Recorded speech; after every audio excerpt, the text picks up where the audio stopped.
Buenos días para todos. Feliz sábado. ¿Cuántos están contentos de estar aquí en la casa del Señor? Amén. Queremos dar la bienvenida a algunas personas que veo aquí que vienen, unos por primera vez y otros llevan tiempo sin venir con nosotros. Allí el hermanito, ¿cómo se llama? ¿Cómo se llama? ¿Cómo? Jason Lorenzo. ¿Quién había visto a Jason aquí antes? Yo nunca lo había visto. Él venía, dejaba a su mamá y se iba, tenía una herida en la mano. Bienvenido, Dios le bendiga. Él es hijo de la hermana, ¿verdad? ¿Cómo se llama? El nombre de ella es Gregoria.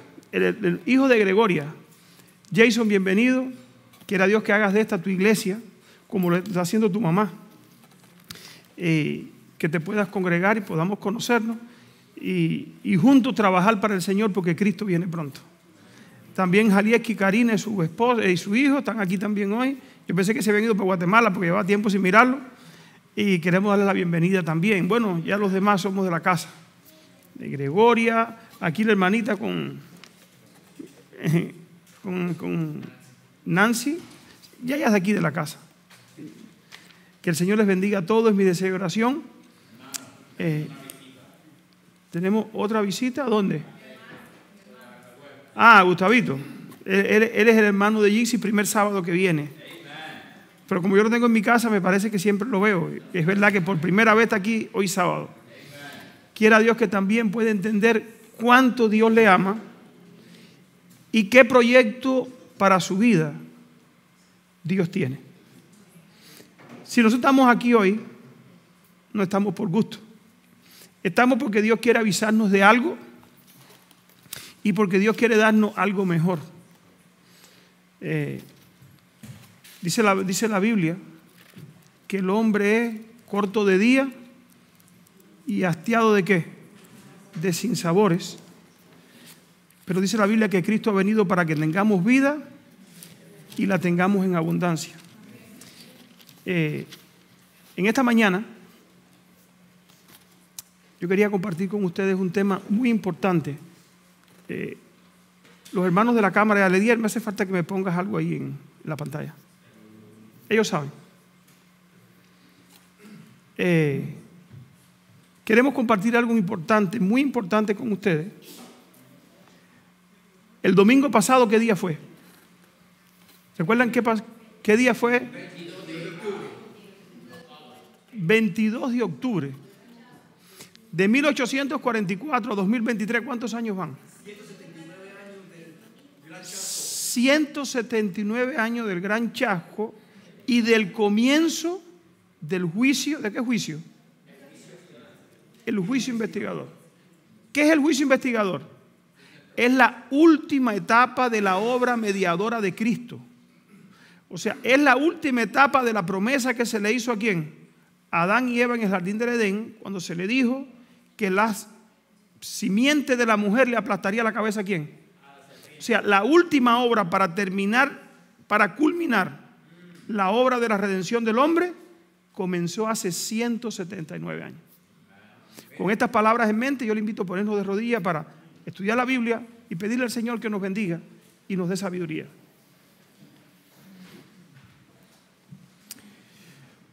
Padre nuestro que estás en el cielo, santificado sea tu nombre. Padre, te rogamos tu bendición y la obra de tu Espíritu Santo, Señor, en nuestro medio, para que pueda, Señor, trabajar en nuestros corazones, ayudarnos a comprender lo que no hemos comprendido, que nos ayude a ver el tiempo en que estamos viviendo, la solemnidad del tiempo y la premura con la que tenemos que trabajar. Que tu Espíritu Santo obre en nuestros corazones y nos convenza de pecado, de justicia y de juicio, Señor. Que tu Espíritu Santo pueda moverse libremente y cualquier mala influencia en nuestro medio pueda ser quitada. Y que al salir de aquí sepamos que tú nos has hablado a cada uno de nosotros. Bendice a tu pueblo, Señor. Ayúdanos para darle sentido correcto a tu palabra. Donde quiera que hoy tu palabra se está presentando, ayuda a los predicadores, ayuda a tu pueblo para que pueda ser instruido, mi Dios, en el camino de la salvación. Y cuando tú vengas, poder conocer a aquellos, Señor, que como nosotros también están preparándose. Bendícenos y acompáñanos y dirígenos en el nombre de Jesús. Te lo pedimos. Amén.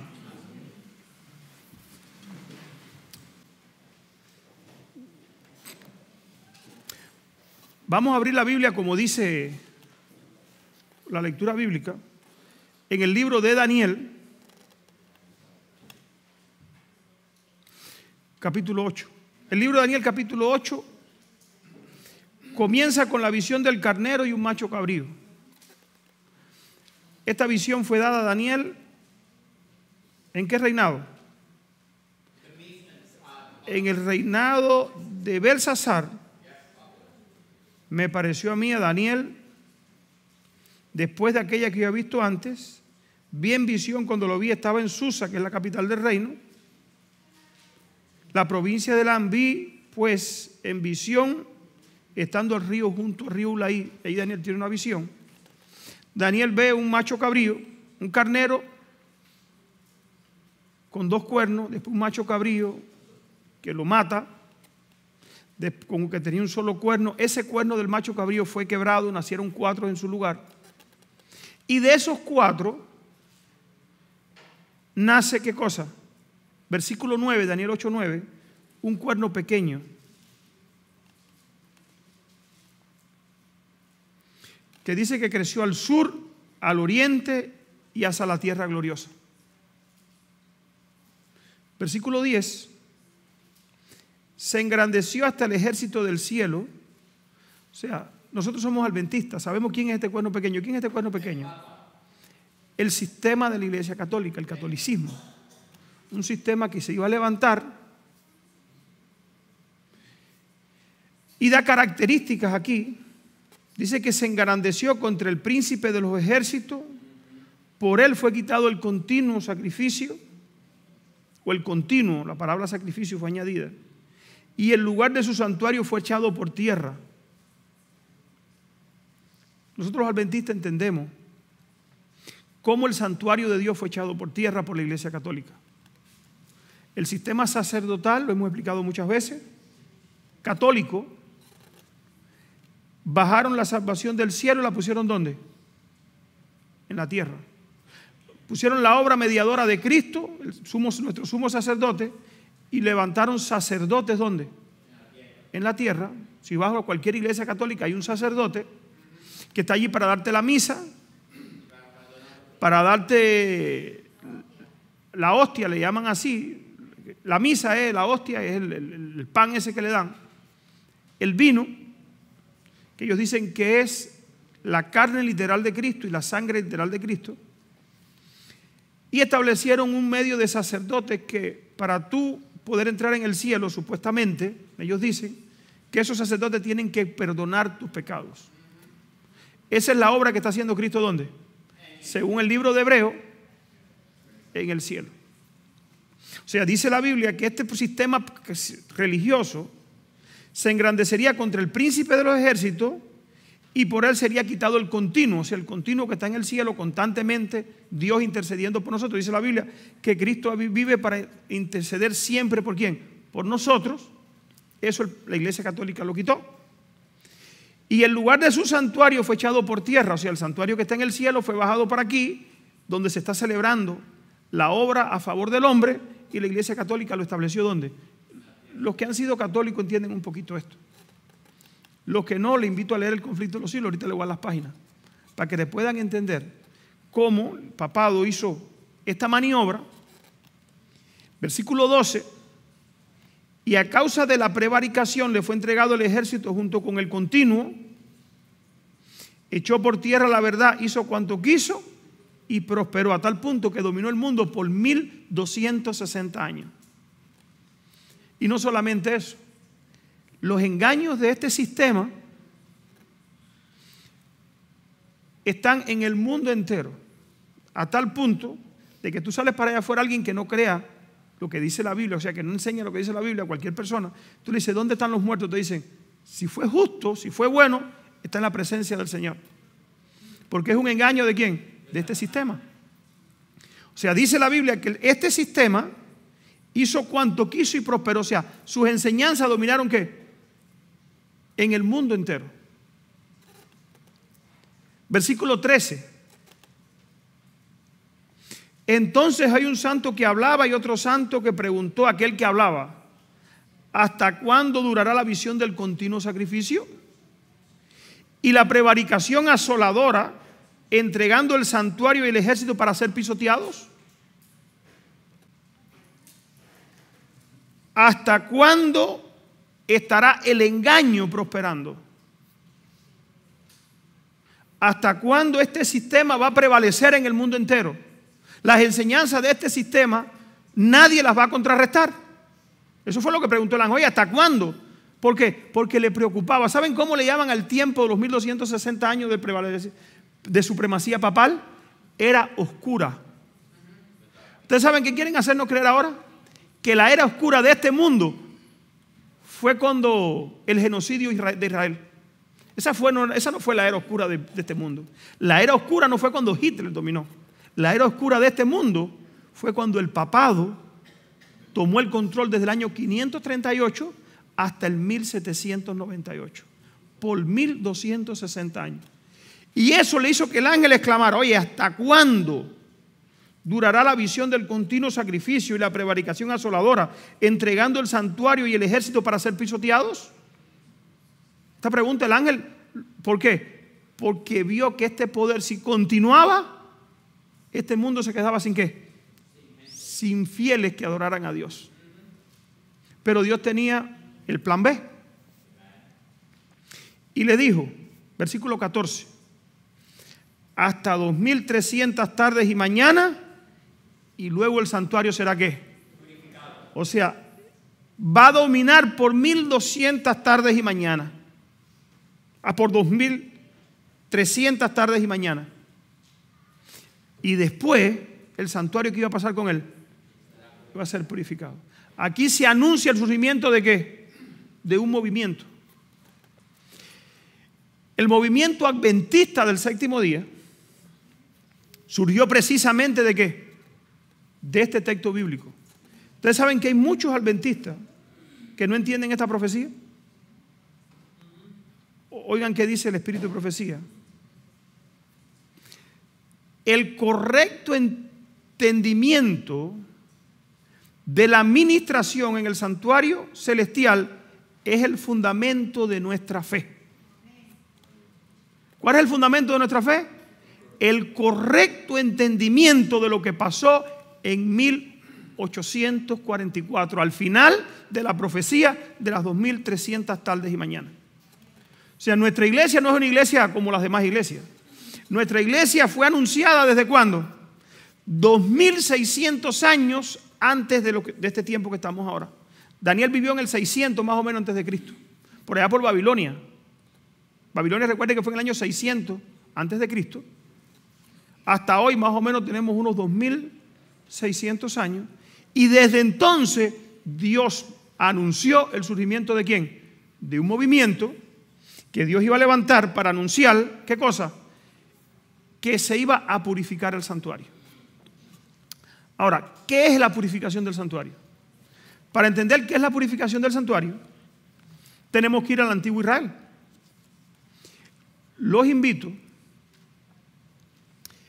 en el conflicto de los siglos, página 470, no quiero que sean mis palabras, a mí no me gusta hablar mucho,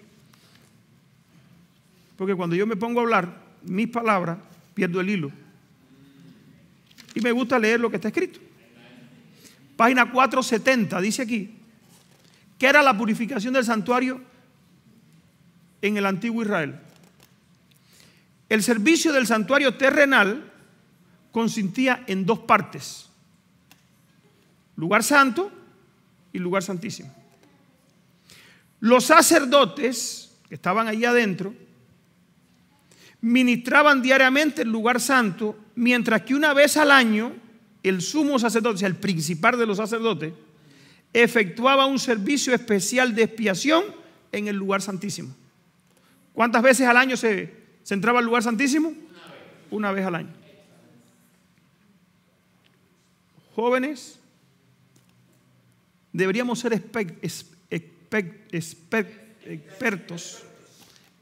expertos en presentar esta profecía. Todos. ¿Saben por qué? Porque es la razón de nuestra fe. Cuando nosotros entendemos esto, nadie nos puede mover. Vienen momentos muy difíciles para el pueblo de Dios. Para los que no son el pueblo de Dios vienen momentos insoportables. Pero para el pueblo de Dios vienen difíciles. ¿Por qué digo insoportable para que lo vino el pueblo de Dios?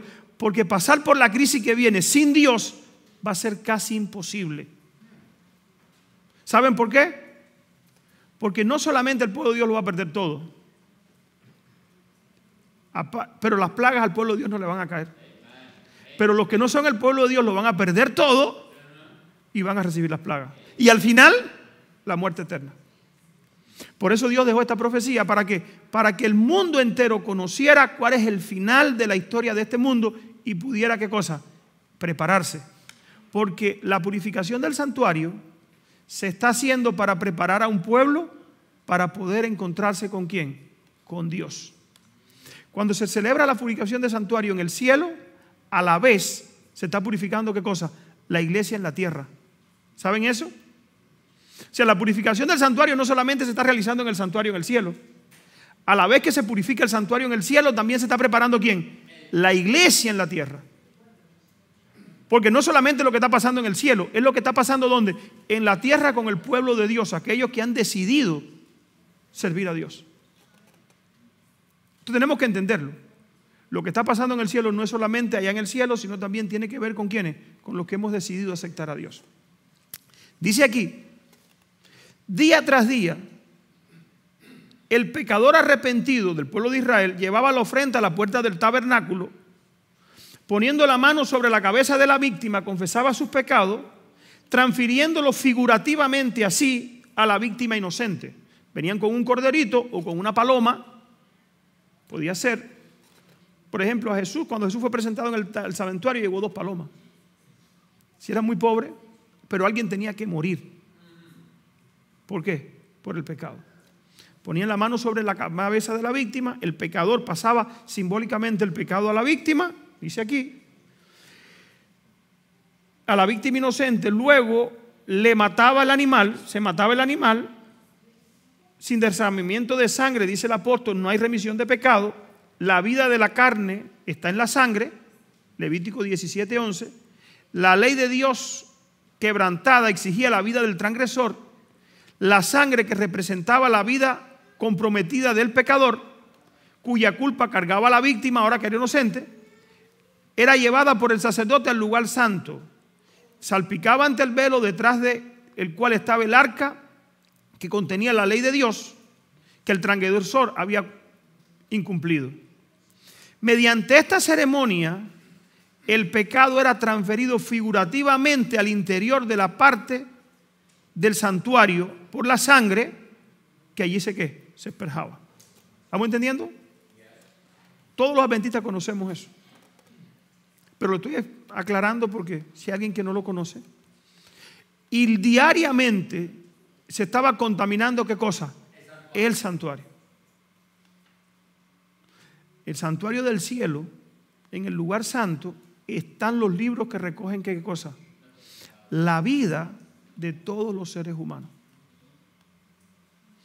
Y diariamente en esos libros se está escribiendo lo que tú estás haciendo. ¿Entendemos? Dice la Biblia que en el cielo está el libro de la vida, el libro de las memorias y el libro de los pecados o libro de las transgresiones. En el libro de la vida se escribe el nombre de todos los que ¿qué? Los que se han bautizado y se han entregado a Cristo. En el libro de las memorias están las cosas buenas que hemos hecho. Y en el libro de las iniquidades están todas las cosas ¿qué? Malas que hemos hecho. Nuestros pecados manchan el santuario celestial en el cielo. Como los pecados que eran derramados allí en el lugar santo, manchaban ¿qué cosa? Que era rociado allí, simbólicamente el pecado que daba en el santuario. ¿Por qué Dios dejó esto? Hermano, qué maravilloso es nuestro Dios. Lo ha hecho de una forma clara para que nosotros podamos entender la secuencia de la obra de salvación a favor de ti y de mí. Dice aquí, Tal era la obra que se llevaba a cabo en el día se llevaba día tras día durante todo el año. Los pecados de Israel eran transferidos así al santuario y se hacía entonces necesario un servicio especial para limpiarlos de allí.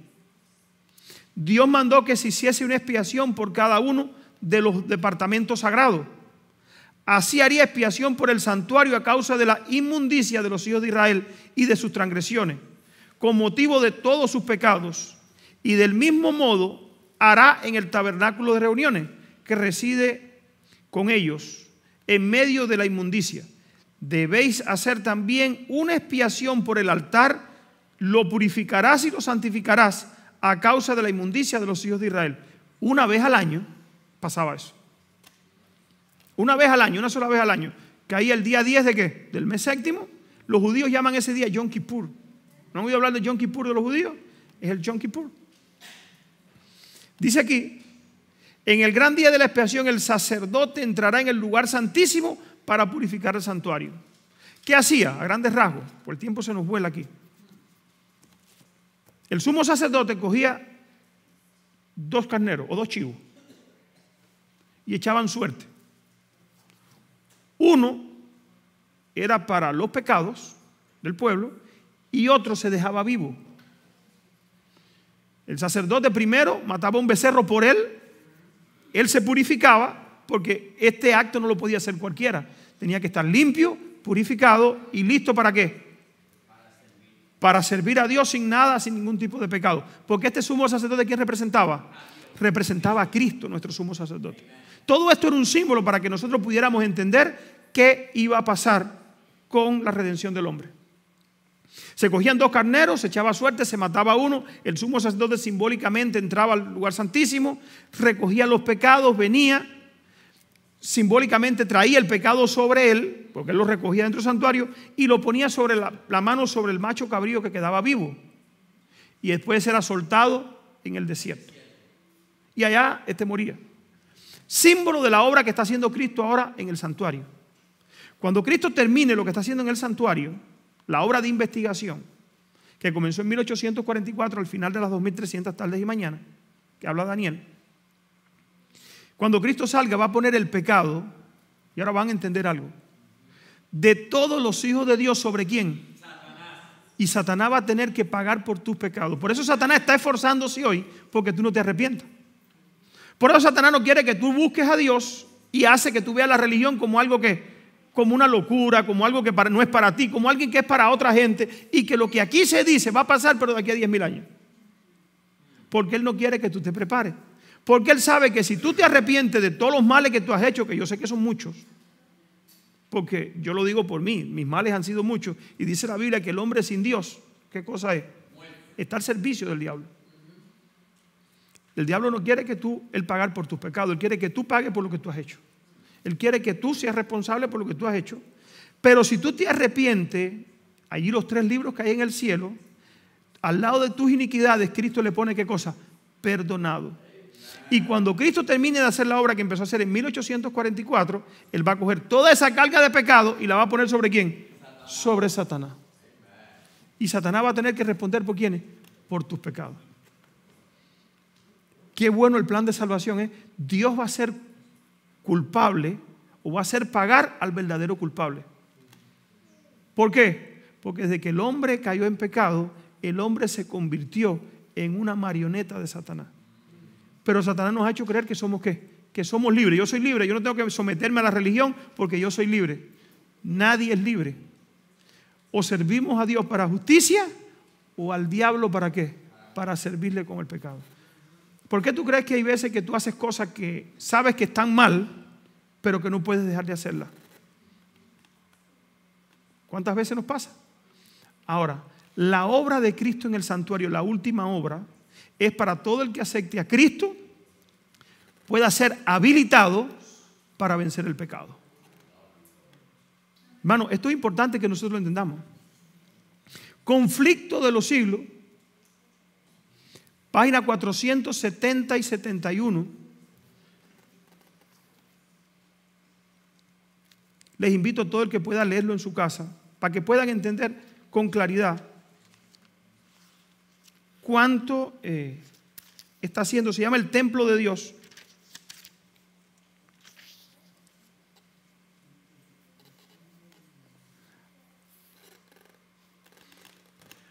¿Qué estaba pasando entonces con el pueblo cuando estaba pasando esto? Donde estaba el sacerdote allá adentro, una vez al año. Vamos a ver cómo estaba el pueblo. Dice aquí,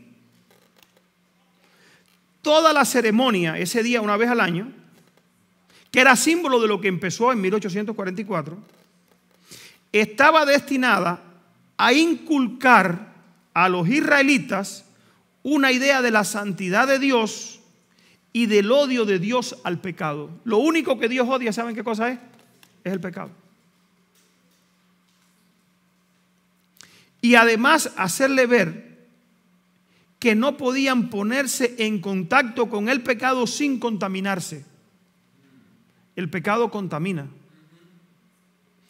Se requería de todos que afligiesen sus almas mientras se celebraba el servicio de expiación. ¿Qué se requería del pueblo? ¿Cómo estaba el pueblo mientras el sacerdote estaba haciendo toda esta obra de sacar el pecado del santuario y ponerlo sobre el verdadero culpable? ¿Cómo estaba el pueblo afuera? ¿Estaban en fiesta? ¿Estaban celebrando? ¿Estaban alegres? ¿Saben cómo estaban? Estaban preocupados. ¿Por qué estaban preocupados?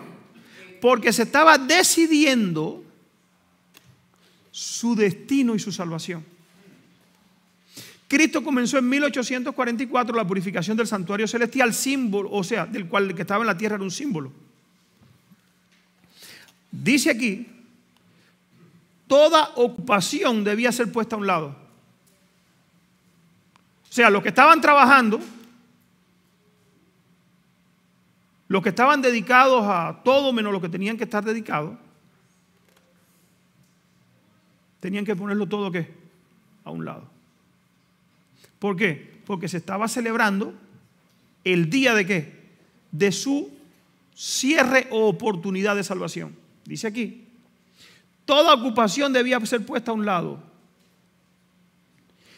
Toda la congregación de Israel debía pasar el día en solemne humillación ante Dios, con oración, ayuno y examen profundo del corazón. ¿Cómo estaba Israel? Oración, ayuno, perdón, y examen del corazón. O sea, el pueblo no estaba de fiesta, el pueblo no estaba despreocupado, el pueblo no estaba sin qué, o sea, ocupado en mis cosas. Es que tengo que hacer tanto hoy que no puedo dedicarme a ese día. No, ese día estaba obligado. Todo el que no estaba dispuesto a dejar ese día todo a un lado, ¿sabe qué tenía que hacer? Era sacado del pueblo. Porque era el día que se determinaba qué iba a pasar con el pueblo de Israel. Ahora, vamos a la Biblia, Levíticos 16, 29. ¿Cómo Dios se lo presentó al pueblo de Israel? Dice, esto tendréis por estatuto perpetuo. En el mes séptimo, a los 10 días del mes, afligiréis vuestras almas y ninguna obra haréis, ni el natural ni el extranjero que está ¿dónde? Entre vosotros. No solamente no podía hacer obra el de Israel, tampoco podía hacer obra ¿quién? Ni el de Israel ni el extranjero, ni el creyente ni el no creyente. Ese era un día de solemne ¿qué? De santa convocación. Ese era un día de solemnidad donde el pueblo entero tenía que donde tenía que venir a la iglesia ¿quiénes? Todos. Ahí no podía quedar nadie. Porque era un día de ¿qué? De gran solemnidad. Porque se determinaba el destino y la salvación de la nación judía. Ahora, eso era el símbolo. La expiación, la de verdad, ¿cuándo comenzó? Bueno, el ángel le dice a Daniel, hasta 2300 tardes y mañanas, y luego el santuario será ¿qué? Será purificado. Aquí atrás tengo en una gráfica, los adventistas la conocemos, los que quieran entenderla, yo voy a tratar de explicarla a grandes rasgos. ¿Cuándo comenzaron las 2300 tardes y mañanas a correr? ¿Cómo se sabía cuándo comenzaba a correr las 2300 tardes y mañanas? ¿Cómo a saber eso? En Daniel capítulo 9, vamos un momentico allí.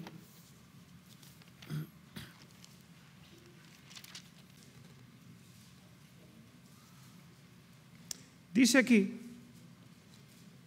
versículo 24, Daniel 9, 24. Recordemos que el libro de Daniel 8 y 9 no fue escrito con capítulos y versículos. Fue una misma visión que se le dio a Daniel hasta el 12. O sea, todos los eventos finales le fueron avisados a Daniel, ¿qué? En estos capítulos. El ángel le dice a Daniel, 70 semanas están cortadas. O sea, 70 semanas están determinadas.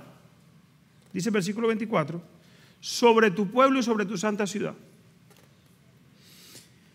O sea, 70 semanas están cortadas ¿de dónde? De un periodo de tiempo más ¿qué? Más grande. Si vas a la Biblia, el capítulo 8, el donde único se le da un periodo de tiempo más grande a Daniel, es las 2300 tardes y mañanas. De esas 2300 tardes y mañanas, habían 70 semanas que eran para el pueblo de Israel. ¿Qué cosas son 70 semanas en profecía? 70 semanas son 490 años. ¿Por qué? La Biblia hay un principio de interpretación que es un día por un año. O sea, 70 semanas por 7 días a la semana. ¿Cuántos días son? 490. Día por año, o sea, desde, ahora le dice el ángel, le dice cuándo.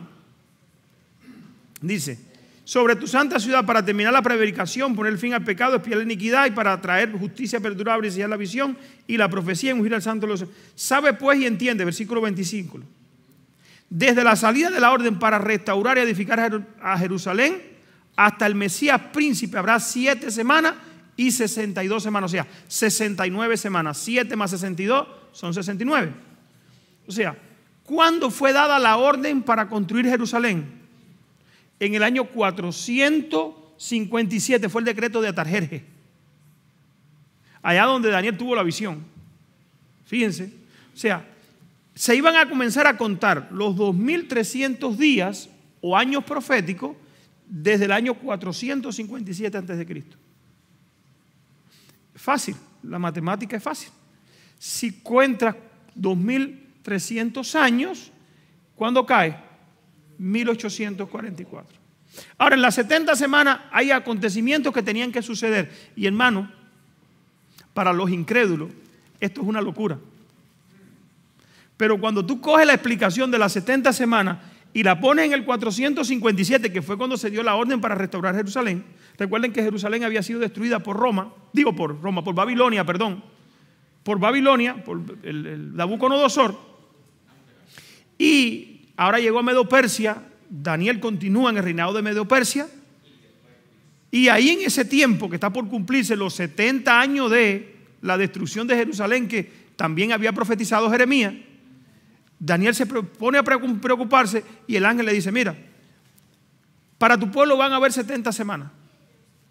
Desde que se dé la orden para restaurar Jerusalén para adelante, van a haber 70 semanas. Les voy a dar un bosquejo de la profecía de Daniel capítulo 7, de Daniel capítulo 9. Dice aquí, oigan qué dice.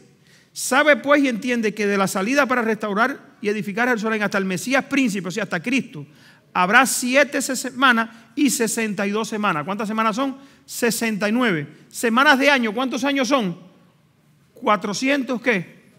83. 69 semanas. Cuando coges la historia, 483 años da ¿dónde? El bautismo de Cristo. Dice la Biblia. Después de las 62 semanas se quitará la vida al Mesías. Fíjense, Después de las 62 semanas se quitará la vida del Mesías, mas no por sí. El pueblo de un príncipe que ha de venir destruirá la ciudad y el santuario, y el fin de la inundación, y su fin será con inundación hasta el fin de la guerra, durará la devastación. Y por otra semana, o sea, 7 años más, y por otra semana confirmará el pacto con muchos. A la mitad de la semana hará cenar el sacrificio, o sea, 3 años y medio la muerte de Cristo. Cristo fue bautizado en el año 33 con 30 años, en el año 31 fue muerto y en el año 34 de Cristo se acabó el tiempo. ¿Para quién? Para la nación judía. Estos hermanos, los incrédulos, dicen, ¿cómo ustedes pudieron poner eso ahí? Si tú coges la historia, nosotros somos historicistas. ¿Cómo estudiamos la Biblia nosotros? Nosotros ni somos futuristas ni preteristas. ¿Nosotros qué somos? Historicistas. Nosotros estudiamos la profecía según la que, la historia. ¿Por qué? Porque la historia informa. Porque la historia corrobora ¿qué cosa? La profecía. Y como historicistas que somos, cogemos la historia y vemos cómo se cumplió la historia con la profecía. Y para milagro de muchos, cuando cogemos la historia, los acontecimientos están exactamente como la profecía lo anunció. Esto es importante para nosotros entender, hermano. El domingo pasado se cumplieron 179 de que el santuario o la última hora de Cristo comenzara ¿qué? En el cielo. Si el pueblo de Israel tenía que estar humillado y de rodillas, pidiéndole a Dios perdón por sus pecados, ese día se dejaba el trabajo. Lo más importante era ¿qué? Ser aprobado por Dios. Ese día el pueblo tenía que estar preocupado en su salvación. Si hace 179 años comenzó la obra de expiación, ¿cómo debemos estar nosotros? Evento de los últimos días.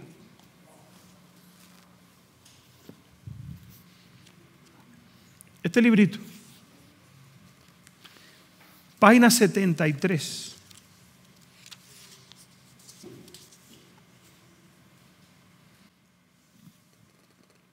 Si alguna vez, historicista, hubo un tiempo cuando una actitud de seria reflexión conviene a todo aquel que teme a Dios, y yo le pongo, y quiere prepararse para el reino de los cielos. ¿Cuántos quieren prepararse para el reino de los cielos? Hermano, tú estás cerca. Yo quiero prepararme. Si alguna vez hubo un tiempo cuando una actitud de seria reflexión, pero el diablo no quiere que seamos serios, el diablo quiere que enfrentemos la vida como quiera, si al final comamos y bebamos, que al final nos vamos a morir todos. No es así. Estemos vivos o muertos, vamos a tener que enfrentar ¿qué cosa? El tribunal de Cristo. No, pero yo no quise porque no tuve tiempo, porque yo estaba enfrascado en sacar mi familia adelante. Hermano, ¿quieres sacar tu familia adelante? ¿Quieres prosperar? En el cielo las calles son de oro. Los muros de la ciudad son de piedra preciosa. No hay otra cosa, no hay hospitales. Puertas de perlas. No de perlas, puertas de una sola perla. ¿Y de qué tamaño? Yo he visto en el internet cómo los buscadores de perlas buscan la más grande, la más valiosa. Las puertas de la ciudad tienen como no sé cuántos pies de alto. Y dice la Biblia que es una sola ¿qué? Una sola perla, una sola pieza. ¿Cómo va a ser, hermano? Yo lo que quiero es verla, yo quiero estar allí para verla. Dice aquí, si alguna vez un tiempo en que una actitud de seria reflexión conviene a todo aquel que teme a Dios, es ahora. Cuando es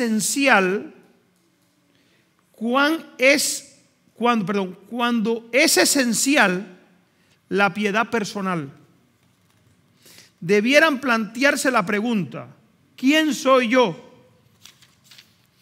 ¿Y cuál es mi trabajo y mi misión en este tiempo? ¿De qué lado estoy trabajando? ¿Estoy trabajando del lado de Cristo o del lado del enemigo? Que cada alma se humille ante Dios, porque seguramente ahora estamos viviendo en el gran día de la expiación, figurado por el pueblo de Israel una vez al año. A nosotros no es una vez al año, a nosotros comenzó en 1844 y va a terminar ¿con qué? Con el cierre de la gracia. Ahora mismo los casos de muchos están siendo examinados ante Dios. Ahora mismo tu caso puede estar pasando delante de ¿qué? De Dios. Dice aquí, porque deben morir y estar en sus tumbas por un corto tiempo. Para ese día nuestra profesión de fe no es vuestra garantía, sino el estado de vuestros afectos. ¿Saben lo que es el estado de los afectos? ¿Qué cosa es el estado de los afectos? ¿A qué yo le doy qué cosa? El primer lugar. O sea, el haber venido a la iglesia no me va a salvar, sino en dónde yo pongo mis prioridades. Es lo que me va a salvar. El estado de los afectos es lo que me va a salvar. Si yo pongo a Dios en primer lugar, voy a tratar con la ayuda de Dios de obedecerlo en cuanto, en todo. Pero como yo no quiero obedecer a Dios, no lo quiero poner en primer lugar, yo pongo mis afectos ¿en qué? En el dinero, en la comida, en lo que voy a comer, en lo que voy a hacer ahorita. En cada día vivirlo ¿para quién? Para mí, y no dedicar un día ¿para quién? Para Dios. No dedicar 1 hora, 2 horas en la noche a estudiar la Biblia. ¿Por qué? Porque mis afectos están puestos en lo que ¿qué? En lo que no es la salvación. Dice aquí, ¿está limpio de contaminación el templo del alma? ¿Están confesados mis pecados y me estoy arrepintiendo de ellos ante Dios para que puedan ser borrados en el santuario? Una vez al año el sacerdote entraba ahí al lugar santísimo, cargaba sobre sí los pecados. Ahora, ¿qué pasaba si el pueblo tenía pecados que había cometido y no habían sido llevados al santuario? Lo botaban del campamento. Si había alguien, fíjense, ¿por qué? Porque donde único podía ser quitado el pecado era en el santuario. Si yo estaba sin confesar mi pecado, sin pasar el pecado a la sangre del animal y sin poner el pecado ahí adentro simbólicamente, ¿cómo el pecado iba a ser quitado? Si no estaba ahí. El pecado estaba encima de mí. ¿El pecado qué hace? Acabamos de leer que el pecado contamina. Si el pecado estaba sobre el culpable todavía, la única forma de quitar el pecado era esa. Y la única forma de quitar el pecado tuyo es que tu pecado, cuando es escrito en el libro de que está ahí arriba de las iniquidades, produzca arrepentimiento. Y Cristo poderle poner al lado ¿qué? Perdonado. Si tu pecado no tiene al lado perdonado, cuando Cristo salga del santuario, nadie puede hacer nadie por tu pecado. Y tú vas a ser condenado. ¿Estamos entendiendo? Es importante el día que estamos viviendo hoy. Es importante que no dejemos pasar por alto la experiencia que Dios nos está poniendo hoy delante de nosotros. Satanás quiere que nosotros huyamos de la verdad, que corramos siempre y que siempre estemos ¿qué cosa? Escondidos de la verdad. Dice aquí, ¿están confesados mis pecados y me estoy arrepintiendo de ellos ante Dios para que puedan ser borrados? ¿Me estimo a mí mismo demasiado livianamente? ¿Estoy dispuesto a hacer cualquier sacrificio por la excelencia del conocimiento del Señor Jesucristo? ¿Siento en todo momento que no me pertenezco, sino que soy la propiedad de Cristo y que mi servicio pertenece a Dios, de quien soy? Podemos decir, bueno, yo no soy creyente.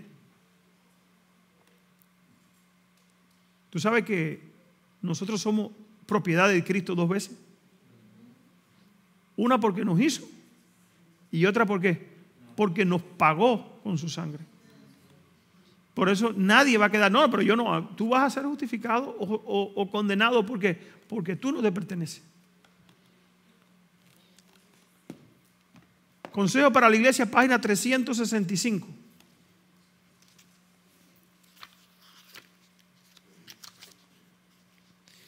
Estamos viviendo ahora mismo en el gran día de la expiación. Cuando el servicio simbólico, el sumo sacerdote, hacía propiciación por Israel, todos debían afligir sus almas arrepintiéndose de sus pecados, humillándose ante el Señor si no querían verse separados del pueblo. Los que no se arrepentían y mantenían el pecado en su vida, lo tomaban y lo sacaban de la congregación. ¿Saben qué quedaba? Quedaba condenado para siempre.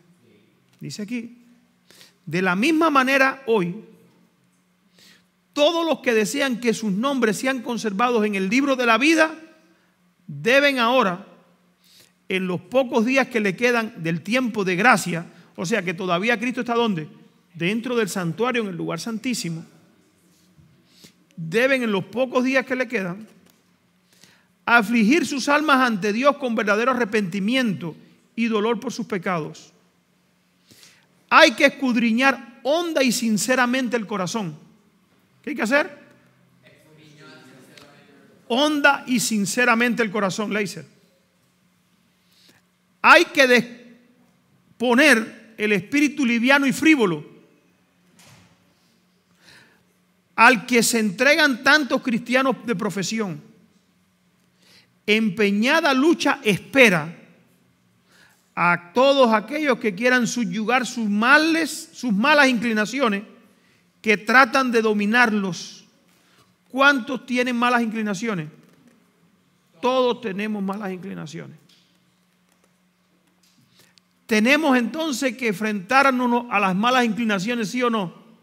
Pero ¿sabe qué pasa? Muchas veces cuando nos enfrentamos a nuestras malas inclinaciones, ¿qué pasa con ellas? Pensamos que no tenemos fuerza contra ellas y nos desanimamos. ¿Cuántas veces nos pasa? Ay, yo no puedo cambiar, si yo nunca voy a cambiar, si yo soy así nadie me va a cambiar. Eso es mentira. Empeñada lucha, dice aquí. Espera a todos aquellos que quieran subyugar sus malas inclinaciones, que tratan de dominarlos. Una lucha, hermano. Hace poco estaba viendo el testimonio de un homosexual. Cómo se entregó a Dios y la lucha que ha tenido. Pero dice, en Cristo soy más que vencedor. En Cristo soy más que ¿qué? Que vencedor. Ayer les comenté que vi el testimonio del hijo del jefe de Hamás. Del jefe de Hamás. Le invito a que lo busquen en internet. Quizás algunos hayan visto. El hombre se hizo cristiano, lo trajeron a la ONU y él explica cómo el corazón de los niños en Hamás es envenenado con adoctrinamiento y con ideas de odio hacia los israelitas y hacia los Estados Unidos. Él lo explica. Pero dice que la obra del Evangelio cambió su corazón y ahora no ve a los israelitas como sus enemigos, sino como personas que también están tratando de luchar en la vida y que necesitan de Cristo también. Eso solamente lo puede hacer ¿qué cosa? El Evangelio. El único que puede restaurar la naturaleza caída del hombre es el Evangelio de Cristo. Al cual yo les invito, hermanos, que pongamos atención porque se nos está terminando el tiempo. Está pasando muy rápido. Ahorita Cristo sale del santuario. Y cuando Cristo salga del santuario ya tú no vas a tener oportunidades de alguien que te borre tus pecados porque ya va a pasar el tiempo. ¿Quién va a borrar tus pecados cuando Cristo salga del santuario? Hermano, estás condenado. Se acabó. Se cerró la puerta. Por eso es importante que nosotros veamos el tiempo en que estamos viviendo. Dice aquí, la obra de preparación es individual. Yo no me puedo preparar por mis hijos. Yo me tengo que preparar ¿por quién? Por mí. Pero sí puedo ayudar a mis hijos y trabajar con ellos. ¿Para qué? Para que ellos despierten al tiempo que estamos viviendo. Sí puedo trabajar por mi hermano de iglesia. ¿Para qué? Para que se despierte y se dé cuenta que o reforma su vida o se va a perder. Y tú y yo tenemos que ¿qué? Dios cuenta con nosotros para hacer esa obra. Y si tú estás aquí en esta mañana es porque la gracia no se ha cerrado todavía. Pues cuando se cierre la gracia, nosotros vamos a estar bajo una terrible persecución y cada uno va a hacer ¿qué? Va a estar luchando por sí mismo. O sea que hoy estamos aquí, ¿saben por qué? Porque todavía Cristo, después de 179 años, bien si tiene misericordia, está haciendo la última obra de expiación por nosotros. Dice aquí, La pureza y la devoción de uno no suplirá la falta de estas cualidades en otro.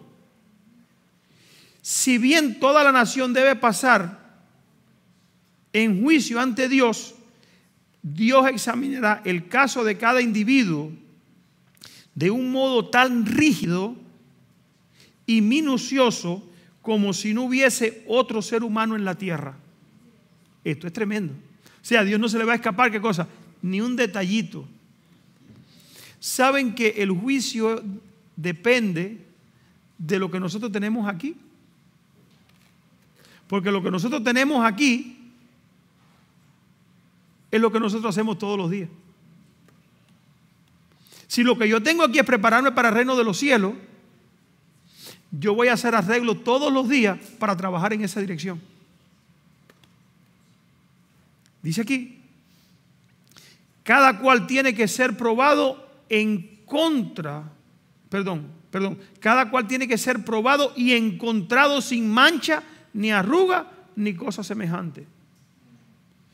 Solemnes son las escenas relacionadas con la obra final de la expiación. Incalculables son los intereses que se te envuelven. El juicio se lleva ahora adelante en el santuario celestial.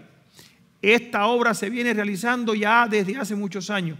Pronto, y nadie sabe cuándo, le tocará ser juzgado a los vivos. En la augusta presencia de Dios, nuestras vidas deben ser pasadas en revista. En este más que en cualquier otro tiempo, conviene que cada alma preste atención a las amonestaciones del Señor. Velen y oren, porque no saben cuándo será el tiempo. ¿Cuánto nos queda? Hermano, si tú estás aquí en esta mañana, es porque Dios quiere que te prepares. Si has tenido la oportunidad de conocer este mensaje, es porque Dios te está abriendo la puerta para que entres por él. Hay veces que nos ponemos a calcular cuánto nos va a costar, cuánto voy a tener que sacrificar, cuánto voy a tener que dejar. Cuando yo entendí estas verdades, yo no miré cuánto iba a tener que dejar, sino ¿saben qué? Cuánto iba a ganar. Cuánto me iba a remunerar. Primero en esta vida. Primero en esta vida. No es lo mismo pasar los momentos difíciles en esta vida con Dios que sin Dios. Y Dios ha prometido en esta vida no hacerme rico, pero ¿qué? Dice, tu agua y tu pan estarán ¿cómo? Estarán seguros. Cuando lleguen los momentos difíciles que estamos viendo que están acercándose rápidamente, dice la Biblia, tu pan y tu agua estarán ¿qué? Seguros. Yo seré escudo contra los enemigos. Seré nube ¿para qué? Para que el sol no te caliente. Seré fuego en el día, en la noche fría ¿para qué? Para calentarte. O sea, hay esperanza en Dios, pero sin Dios no hay esperanza.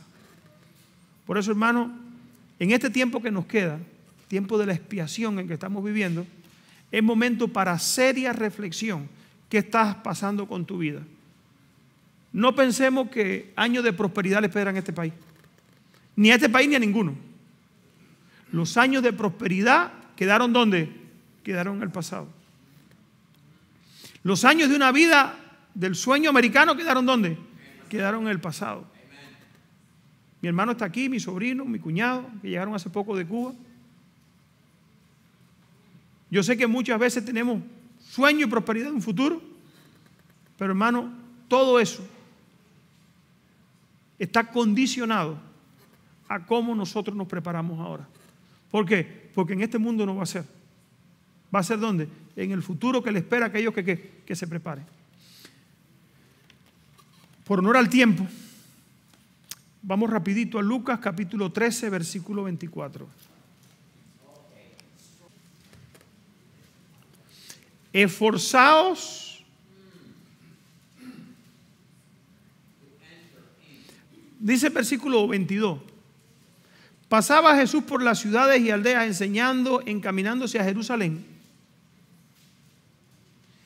Y alguien le dijo, Señor, ¿son pocos los que se salvan?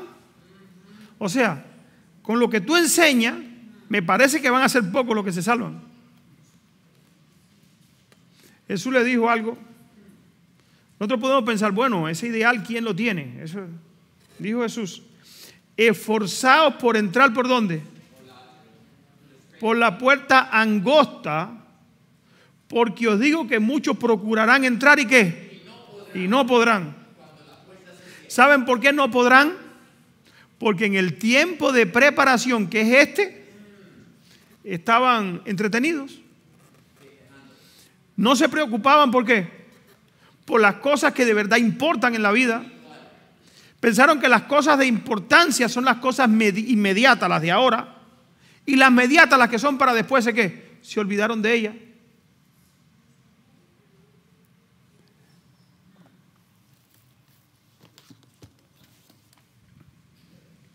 Les voy a leer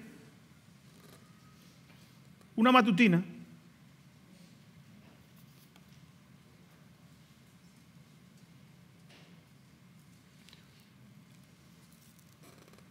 a fin de conocerle 24 de octubre.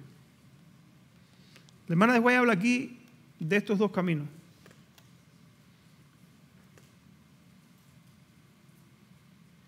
Dijo Jesús, entrar por la puerta estrecha, Mateo 7, 13 y 14, porque ancha es la puerta y espacioso el camino que lleva ¿a dónde? A la perdición, y muchos son los que ¿qué? Ahora, ustedes saben que son muchos de la iglesia, no son del mundo. Esto, hermano, esto de Mateo no se escribió para el mundo, esto es para la creyente. Acuérdense que Cristo habló para quiénes. Dice aquí, esfuércese por entrar por la puerta estrecha, porque muchos, dice aquí, entrar por la puerta estrecha porque ancha es la puerta y espacioso el camino que lleva a la perdición, y muchos son los que andan por ella. Porque estrecha es la puerta y angosto el camino que lleva ¿a dónde? Y pocos son los que lo hallan. Estos caminos son distintos y separados. ¿Cómo son los caminos? Distintos y separados. Y van en dirección opuesta. Uno conduce a la muerte eterna y el otro a la vida eterna. Uno es ancho, es suave, el otro es estrecho y áspero. La gente que viaja por ellos es opuesta en carácter, en vida, en vestido y en conversación. ¿En qué son opuestos? Carácter, vida, vestido y conversación. Los que van por el camino estrecho hablan de la felicidad que tendrán ¿dónde? Al fin del viaje. Los que van por el camino ancho quieren todos los días ¿qué cosa? Hacer de su vida ¿qué cosa? Un carnaval. Hacer de su vida una fiesta todos los días. Tengo que estar en fiesta, alegre. ¿Por qué? Porque eso es lo que me voy a llevar. Eso es lo que te va a llevar a la perdición. Dice aquí, los que van por el camino estrecho hablan de la felicidad que tendrán al final del viaje. No se visten como los que van por el camino ancho, ni hablan como ellos. No se visten a veces o no se visten nunca. Los que van por el camino estrecho nunca se visten como... Nunca, no es a veces, es nunca. Ni cuando me ven los de la iglesia ni cuando no me ven. ¿Por qué? Porque van por un camino estrecho. Porque han decidido un camino ¿para qué? Para representar a Cristo. Ni hablan como ellos ni actúan como ellos. Han recibido un modelo, un varón de dolor experimentado en quebrantos. Abrió ese camino para ellos y viajó por él. O sea, ya Cristo pasó ¿por qué? Por este camino. Por eso Cristo puede ser hoy el que está en el santuario, porque solamente no Cristo está allí. Dice la Biblia para investigar tu vida. Dice la Biblia que tenemos tal sumo sacerdote que fue tentado como nosotros sin pecado y puede compadecerse ¿de quién? De nosotros. Y puede fortalecernos a nosotros y entiende cuando tú eres débil, cuando tú tienes luchas. Entiende cuando tú no entiendes algunas cosas. Y viene, manda a los ángeles, el Espíritu Santo que te aclaren. Porque Dios quiere que tú te salves. El más interesado en la salvación tuya, más que nosotros, ¿saben quién es? Es Dios. Eso es buena noticia. O sea, no vemos a Cristo solamente allí haciendo un juicio rígido. No, tenemos un sumo sacerdote que está allí ¿para qué? Para animarnos, fortalecernos, darnos la victoria sobre el pecado, perdonar cuando ¿qué? Cuando nos equivocamos, pero que tenemos que tener nuestra prioridad ¿qué? En esa dirección. Por eso Cristo dijo, esfuércense. No veamos a Cristo en el santuario, allí en el santuario, como alguien que está esperando que nos portemos mal para no perdonar. No, está allí para perdonar nuestros pecados. Por eso murió, por eso tomó tu lugar. Y por eso es el que puede ser, dice aquí, han recibido un modelo, un varón de dolores, experimentado en quebranto. Abrió ese camino para ellos y viajó por él. Sus seguidores ven sus pisadas y se consuelan y se alegran. Él los recorrió a salvo y ellos también pueden sentirse seguros si van tras sus pasos. Somos diferentes al mundo, pero si vamos detrás de Cristo, vamos a obtener la victoria. Hermano, que el Señor nos bendiga. La expiación está pasando rápido. Los días se nos están acabando. El tiempo está pasando muy rápidamente. Y tú y yo tenemos que tomar ¿qué cosa? Decisiones. Quiera Dios que podamos ser fieles. Quiera Dios que podamos ser hombres y mujeres comprometidos con este mensaje. Y que cuando Cristo venga, podamos darle la bienvenida. ¿Cuántos quieren estar allí? Yo quiero estar allí. Amén. Quiera Dios, hermano, que hagamos los arreglos necesarios. Dios ya hizo su parte. Ahora a ti te toca hacer ¿qué? Hacer tu parte. Todo el que pueda ponerse de rodillas, vamos a pedirle al Señor que nos bendiga.